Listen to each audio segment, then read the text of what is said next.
قیامت کے دن کا منظر ہے، ایک آدمی آ رہا ہے، دوسرا آدمی اس کے پیچھے ہے، عرض کرتا ہے یا باری تعالیٰ اس بندے نے میرا حق مارا ہے، اس سے میرا حق لے کر دو۔ وہ آدمی ایسا تھا جس نے دنیا میں اس کا حق نہ دے سکا، دنیا میں اس کا قرض نہ دے سکا کسی مجبوری کی وجہ سے۔ آج دوسرا شخص کہتا ہے یا باری تعالیٰ اپنے بندے سے میرا حق لے کے دو، یا باری تعالیٰ اپنے بندے سے میرا حق لے کے دو۔ میرا اللہ فرمائے گا اے بندے میں اپنے بندے سے کیا لے کے دوں، اس بیچارے کے پاس تو کچھ نہیں۔ وہ شخص کہے گا یا اللہ اس سے نیکیاں لے کر مجھے دے دو اور میرے گناہ لے کر اسے دے دو، میرا حق پورا ہو جائے گا۔ اے میرے کریم رب اس سے نیکیاں لے کر میرے خاتے میں ڈال دو اور میرے گناہ لے کر اس کے خاتے میں ڈال دو، بس میرا حق پورا ہو جائے گا۔ میرا اللہ فرمائے گا اے بندے ذرا اوپر کی طرف دیکھنا۔ جب یہ شخص اوپر دیکھے گا تو جنت نظر آئے گی، عالی شان مکان نظر آئیں گے، عالی شان محل نظر آئیں گے، سونے اور چاندی کے بنے دروازے نظر آئیں گے۔ تو وہ عرض کرے گا یا اللہ یہ کس نبی کی جنت ہے، یا باری تعالیٰ یہ کس شہید کی جنت ہے، کس صدیق کی جنت ہے، یہ کس اللہ والے کی جنت ہے، یا یہ کس صحابی کی جنت ہے۔ میرا اللہ فرمائے گا یہ کسی کی نہیں ہے، یہ بس اسی کی ہے جو اس کی قیمت ادا کر سکے۔ یہ شخص کہے گا یا اللہ اس کی کتنی قیمت ہے، کیا قیمت ہے ایسی جنت کی؟ تو میرا اللہ فرمائے گا جو اپنا حق معاف کر دے بدلے میں اسے یہ جنت عطا کی جائے گی۔ اے بندے جو اپنا حق معاف کر دے آج کے دن میں، آج جو بھی کسی دوسرے بھائی کو معاف کر دے، اپنا حق معاف کر دے، اپنا قرض معاف کر دے، بدلے میں یہ جنت اس شخص کو عطا کی جائے گی، یہ جنت اسی معاف کرنے والے کو عطا کی جائے گی۔ وہ عرض کرے گا یا باری تعالیٰ میں نے اسے معاف کیا، مالک میں نے اسے معاف کیا، میں نے اسے معاف کیا، بس بدلے میں مجھے یہی جنت عطا کر دو۔ اب جو عورتیں اپنے خامد کو دین کی راہ میں آگے بڑھائیں گی، دین کے لیے آگے بڑھائیں گی اور اپنا حق معاف کر دیں گی، جو کہیں گی جاؤ دین کی راہ پہ قربان ہو جاؤ، دین کے لیے سب کچھ کرنے کی کوشش کرو، ہماری ٹینشن مت لینا، ہمارے اخراجات کی پریشانی مت لینا، ہمارے کھانے پینے کی پریشانی مت لینا، جاؤ ہم نے تمہیں دین کے لیے قربان کر دیا ہے۔ ایسی عورتیں جو اپنے خامند کو دین کی راہ پہ ڈال دیں، دین کے لیے آگے بڑھائیں اور اپنا حق اپنے شوہر کو معاف کر دیں، ایسی عورتوں کا بدلہ اللہ تعالیٰ اپنے خزانوں سے دے گا۔ جیسے حضرت اسماء رضی اللہ تعالیٰ عنہا نے معاف کیا تھا اپنے خامند کو، جیسے اپنے شوہر کا حق حضرت اسماء نے معاف کیا، کہا جاؤ دین کے لیے قربان ہو جاؤ، میرے لیے پریشان مت ہونا، میرے کھانے کی فکر مت کرنا، میرے پینے کی فکر مت کرنا، اے میرے سرتاج میں نے تمہیں دین کے لیے قربان کر دیا ہے۔ اپنے شوہر کو دین کے لیے آگے بڑھایا۔ ہے زندگی میں طرح طرح کی پھر پریشانیاں آئیں،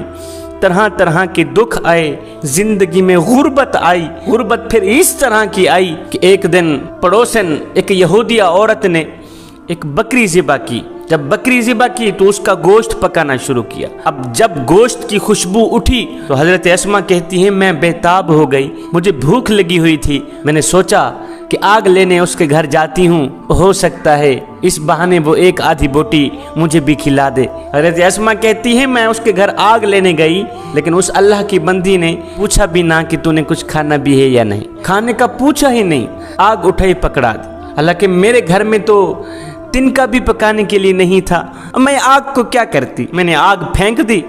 اور گھر آ کر بیٹھ گئی۔ پھر ناک میں گوشت کی خوشبو پڑی تو پھر صبر نہ آیا، بڑے عرصے کی ترسی ہوئی تھی، میں نے گوشت نہیں کھایا تھا، آج بار بار دل چاہ رہا تھا کہ گوشت کھاؤں، پھر بھی بیٹھے بیٹھے صبر نہ آیا، میں اٹھی آگ لینے اس کے گھر گئی۔ اس عورت نے مجھے آگ دے دی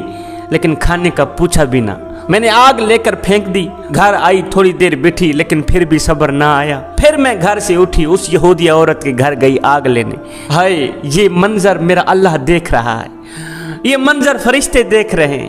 میرے اللہ کی رحمت کو ایک دم جوش آیا۔ حضرت اسماء فرماتی ہیں میں تیسری بار پھر اس کے گھر گئی، اس نے آگ پکڑا دی، کھانا نہ دیا، ایک آدھی بوٹی نہ دی،